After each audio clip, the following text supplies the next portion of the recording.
Hello friends, welcome to my YouTube channel Pritam maths में आप लोग का स्वागत है। आज हम लोग आरआरबी एनटीपीसी भोपाल जोन का फुल एनालिसिस करेंगे। क्या सेफ स्कोर होगा, क्या एक्सपेक्टेड कटअप जा सकता है, इस बार अटेंडेंस कितना रह रहा है, उसका प्रभाव क्या पड़ेगा कटअप में। आपके मन में जो भी डाउट है हर एक क्वेश्चन का आंसर है इस वीडियो में, इसीलिए शुरू से अंत तक जरूर देखिएगा, तभी आपको सारी बात अच्छे से समझ में आएगा। ठीक है। और चैनल में नए हैं तो चैनल को सब्सक्राइब जरूर कर दीजिएगा। ठीक है। और वीडियो अच्छा लगे तो एक लाइक जरूर कीजिएगा और दोस्तों के साथ शेयर कीजिएगा। चलिए वीडियो शुरू करते हैं।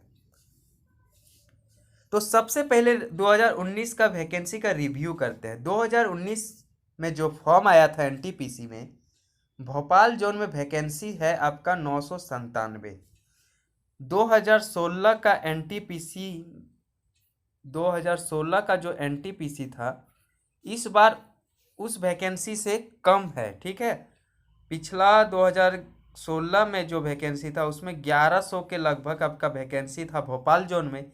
इस बार 997, लगभग 100 सीट कम है। ठीक है। और इस बार 2019 में फॉर्म फिलअप किया गया है 5,94,267। ठीक है। फॉर्म फिलअप दोनों लगभग 2016 और 2019 में लगभग फॉर्म फिलअप बराबर ही हुआ है। ठीक है। और 20 टाइम्स कैंडिडेट क्वालिफाई होंगे सीबीटी 2 के लिए।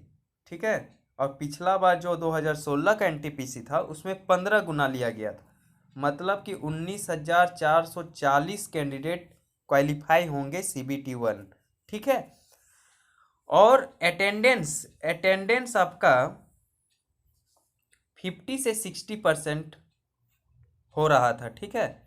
एक सेवेंथ फेज अभी बचा हुआ है, ज़्यादा कैंडिडेट उसमें बचे नहीं है, 5 से 6 लाख है, वो भी ऑल ओवर इंडिया में है। और आपका 50 से 60% आपका अटेंडेंस हो रहा है।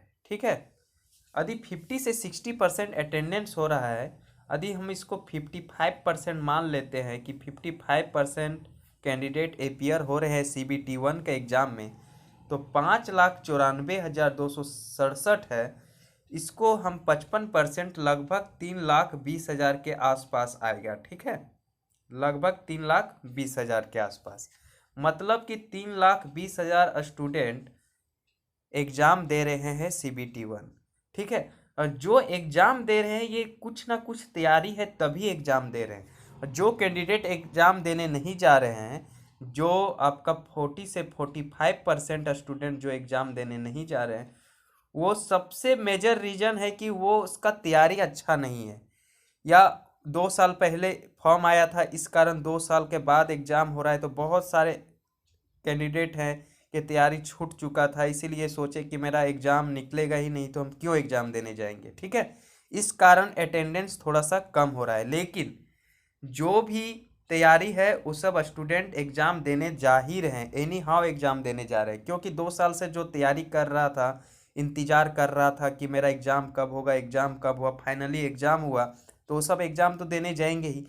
तो अटेंडेंस जो 50 से 60% है उसका कोई रोल नहीं है कटअप में। ठीक है। आप समझिएगा ध्यान से, नहीं तो आप डिसलाइक करके चले जाइएगा, लेकिन ध्यान से समझने का जरूरत है। जो भी स्टूडेंट एपियर हो रहे हैं वो पढ़ने वाले स्टूडेंट ही एपियर हो रहे हैं। आप कॉमन सेंस सोचिए, आप मेरा वीडियो देख रहे हैं, आप भोपाल जोन से भरे होंगे तभी देख रहे हैं वीडियो। यदि आप तैयारी नहीं किए रहते, तैयारी नहीं रहता, तो आप एग्ज़ाम देने जाते नहीं जाते। ठीक है। तो आपका तैयारी है तभी आप एग्ज़ाम देने गए। इस तरह कैंडिडेट, बहुत सारे कैंडिडेट हैं जो तैयारी किए हैं वही सब एग्ज़ाम देने जा रहे हैं। और देखिएगा इस पे कि जैसे कि 3,20,000 स्टूडेंट सीबीटी 1 एग्ज़ाम दिए हैं, या कुछ स्टूडेंट का बचा होगा, सेवेंथ फेज में हो जाएगा। ठीक है। और इसको डिवाइड करते हैं 19,940 से। ठीक है। तो लगभग 16 कैंडिडेट आ रहा है। ठीक है। लगभग 16 कैंडिडेट, इसका मतलब हुआ 16 कैंडिडेट में एक कैंडिडेट आपका क्वालिफाई होगा सीबीटी 1। ठीक है। 16 कैंडिडेट एग्जाम देने जा रहे हैं जिसमें एक कैंडिडेट आपका क्वालिफाई होगा सीबीटी 1। ठीक है। तो कंपटीशन थोड़ा सा ज़्यादा है और जोन के रिस्पेक्ट में। ठीक है, तो क्या सेफ स्कोर होगा उसके बारे हम लोग जानते हैं।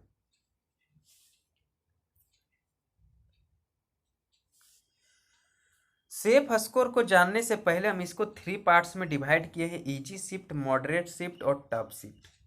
आप सोच रहे होंगे हम ऐसा क्यों किए, कारण है इसके पीछे। कारण यह है कि जितना भी एग्ज़ाम 28 दिसंबर से एग्ज़ाम शुरू हुआ है, हर एक दिन का लेवल, पेपर लेवल डिफरेंट है।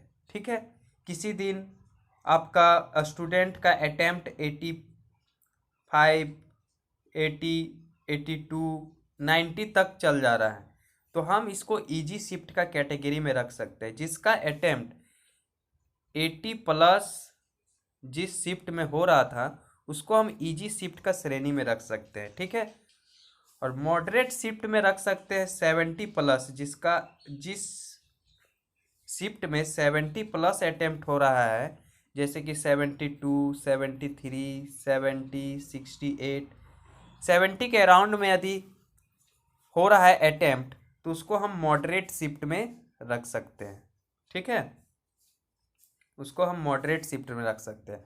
और टफ शिफ्ट में जैसे कि किसी का 55, 58, 60, 62, 65, हार्डली 70 तक कर पा रहे हैं, उसको हम टफ शिफ्ट का श्रेणी में रख सकते हैं। ठीक है, और शुरुआत में आपका जो भी फर्स्ट फेज एग्ज़ाम हुआ था, फर्स्ट फेज में लगभग उसमें इजी क्वेश्चन आ रहा था, इजी पेपर आ रहा था। और आपका सेकेंड और थर्ड फेज में मॉडरेट लेवल का पेपर आ रहा था। फोर्थ और फिफ्थ फेज में लगभग टफ देखने को मिल रहा था क्वेश्चन। तो इस कारण यदि किसी का फर्स्ट फेज में एग्ज़ाम हो गया था, तब वो सबका क्वालिफाई हो जाएगा, क्योंकि वो सबका अटेम्प्ट बहुत ज़्यादा आ रहा है ना।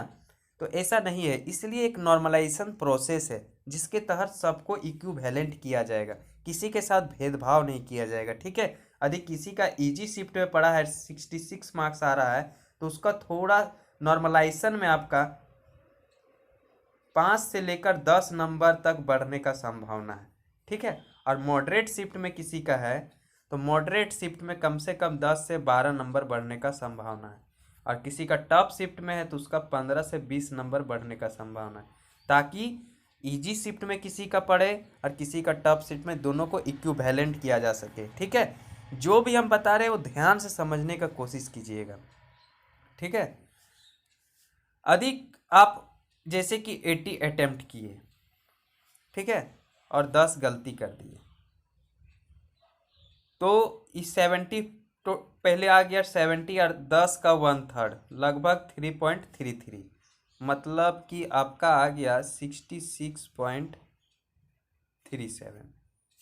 तो 80 अटेम्प्ट किए हैं, 10 रॉन्ग है, तो 66.33 आ रहा है। ये क्या आ रहा है, मेरा रॉ मार्क्स आ रहा है। ठीक है, और जो ये सेफ स्कोर बताया जा रहा है, ये रॉ मार्क्स है विदाउट नॉर्मलाइजेशन।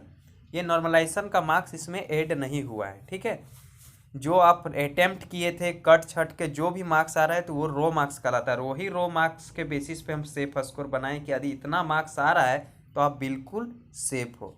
तो आइए जानते हैं कि अनरिजर्व कैटेगरी का, अनरिजर्व कैटेगरी से हो आप और इजी शिफ्ट में आपका पेपर था और 66 मार्क्स आ रहा है, तो आप बिल्कुल सेफ हो दोस्त। और मॉडरेट शिफ्ट में 62 मार्क्स आ रहा है तो बिल्कुल सेफ हो। टफ शिफ्ट में 58 मार्क्स आ रहा है तो बिल्कुल सेफ हो। आपके मन में एक सवाल और आ रहा होगा कि इतना ही एग्जैक्ट, नहीं, इससे आप 2-3 मार्क्स कम भी आ रहा है तो कोई दिक्कत नहीं है। आपका नॉर्मलाइजेशन में यदि मार्क्स इंक्रीमेंट करेगा तो आप आराम से CBT1 क्वालिफाई हो जाओगे। लेकिन ये जो सेफ स्कोर बताया गया ये बिल्कुल सेफ वाला है। इतना आ रहा है, इतना के रेंज में, या इससे अधिक आ रहा है, तो आप बिल्कुल CBT2 का तैयारी शुरू कर दे। ठीक है, और शुरू कर दिए हैं तो बहुत अच्छे से तैयारी कीजिए, क्योंकि CBT1 आपका सिर्फ क्वालिफाइंग है, इसमें 20 गुना उसको रिजल्ट देना है। ठीक है, जो भी मेरिट बनेगा आपका CBT2 से बनेगा, और CBT1 से के रिस्पेक्ट में थोड़ा सा टफ है। क्यों? क्योंकि 120 क्वेश्चन पूछा जाएगा, 90 मिनट्स आपके पास टाइम है। ठीक है, समय CBT1 में जितना था उतना ही है, लेकिन क्वेश्चन आपका 20 क्वेश्चन इसमें बढ़ जाएगा और इसी से आपका मेरिट बनेगा, ठीक है। और जो भी 20 स्टूडेंट क्वालिफाई होके CBT 1 जाएंगे, ठीक है, वो पढ़ने वाले स्टूडेंट होंगे, अच्छे स्टूडेंट होंगे, इसीलिए बहुत तैयारी करने का ज़रूरत है, ठीक है। थोड़ा सा आपको बुरा लगता होगा कि हम इतना सेफ स्कोर बताएं, क्योंकि आपका भोपाल जोन में थोड़ा सा हमेशा से कटअप थोड़ा सा ज़्यादा जाता ही है, ठीक है। उसी बेसिस पे हम बनाए हैं, ठीक है। और आपका बहुत बड़ा अपॉर्चुनिटी है दोस्त, इस अपॉर्चुनिटी को मिस मत कीजिएगा, नहीं तो ज़िंदगी भर पछताते रहिएगा। आपके पास समय है 3 से 4 महीना, क्योंकि अभी कोरोना का पेंडेमिक चल रहा है। अभी कोरोना का पेंडेमिक अभी 2 मंथ तो कंफर्म रहने वाला है, जब तक वैक्सीनेशन का काम शुरू ना हो जाए। 1 मई से आपका वैक्सीनेशन का काम शुरू होगा 18+ वाला का, ठीक है। उसके बाद धीरे धीरे केस कम आना शुरू होगा, उसके बाद ही ग्रुप डी का एग्ज़ाम होगा, नोटिफिकेशन आएगा ग्रुप डी का एग्ज़ाम कम से कम 3 मंथ चलेगा। उसके बाद CBT 2 का तैयारी हो मतलब CBT 2 का एग्ज़ाम शुरू होगा। लगभग अभी 4 से 5 महीना है, और 4 से 5 महीना में आप जो भी टॉपिक पे, जो भी पोर्शन पे, जनरल अवेयरनेस हो गया, मैथमेटिक्स हो गया, मैथ्स का हो गया, आपका रीजनिंग का हो गया, जो भी पोर्शन आपका थोड़ा कमज़ोर पार्ट है उस पर ज़्यादा ध्यान देने की कोशिश कीजिए, ताकि आपका बहुत अच्छा CBT 2 का एग्ज़ाम जाएगा, और उसके बाद आप आसानी से CBT 2 क्वालिफाई भी कीजिएगा और मेरिट पे भी आइएगा, ठीक है। यदि इतना मार्क्स आ रहा है दोस्त, तो ज़रूर एकदम बहुत ध्यान से और बहुत लगन से तैयारी करते रहिए, ठीक है। नहीं तो ऐसा वैकेंसी बार बार नहीं आएगा रेलवे में। ग्रेजुएट लेवल में 35,000 वैकेंसी, अब आने वाला दिन में भूल जाइए कभी इतना इतना ज़्यादा वैकेंसी आने वाला है, इसीलिए बहुत बड़ा अपॉर्चुनिटी है, इस बार मिस मत कीजिएगा, बार बार आपको बोल रहे हैं, ठीक है। चलिए OBC का देखते हैं। OBC में यदि इजी शिफ्ट में 60 मार्क्स आ रहा है तो आप बिल्कुल सेफ हो। ये जो भी रो मार्क्स है, ठीक है, ये नॉर्मलाइजेशन मार्क्स मत समझ जाइएगा। और मॉडरेट शिफ्ट में 56 मार्क्स आ रहा है तो बिल्कुल सेफ हो। टफ शिफ्ट में 52। उसी तरह इजी शिफ्ट EWS का 59, मॉडरेट शिफ्ट में 55, टफ शिफ्ट में 51। SC कैटेगरी का इजी शिफ्ट में 52, मॉडरेट शिफ्ट में 48, टफ शिफ्ट में 45। ST कैटेगरी का 47, मॉडरेट शिफ्ट में 44 और टफ शिफ्ट में 40।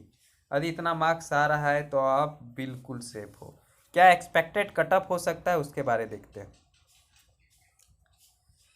इस बार अनरिजर्व कैटेगरी का एक्सपेक्टेड कटअप होने वाला है 70 से 75 के बीच रहेगा, इससे अधिक नहीं जाएगा। भले ही इससे कम जा सकता है 2-3 मार्क्स, लेकिन इसी का रेंज में रहेगा। इससे अधिक जाने का संभावना नहीं है, क्योंकि उसको 20 टाइम्स रिजल्ट देना ही देना है CBT 1 के लिए, ठीक है। इसीलिए आपका कटअप इतने ही के रेंज में देखने को मिलेगा, 70 से 75 के बीच अनरिजर्व कैटेगरी का, जनरल से हो तो, ठीक है। OBC कैटेगरी का 65 से 69 के बीच देखने को मिलेगा। EWS का 64 से 68 के बीच देखने को मिलेगा। SC कैटेगरी का 55 से 58 और ST कैटेगरी का 47 से 52, ठीक है। ये जो कटअप है नॉर्मलाइजेशन स्कोर होगा, ठीक है। ये जो कटअप है नॉर्मलाइजेशन, जो रॉ मार्क्स आएगा और उसमें कुछ नॉर्मलाइजेशन मार्क्स इंक्रीज करेगा शिफ्ट वाइज, ठीक है। जैसा उसका आपका पेपर का लेवल होगा उसी तरह नॉर्मलाइजेशन स्कोर भी, नॉर्मलाइजेशन मार्क्स इंक्रीज करेगा, रॉ मार्क्स में ऐड होके आपका मतलब कि कटअप डिसाइड होगा, ठीक है। आई होप आपको पूरा बात अच्छे से समझ में आ गया होगा, और चैनल को सब्सक्राइब कर लीजिएगा यदि वीडियो अच्छा लगा होगा तो, और नहीं लगा हो तो कोई बात नहीं, ठीक है। चलिए मिलते हैं नेक्स्ट वीडियो में। जय हिंद, जय भारत।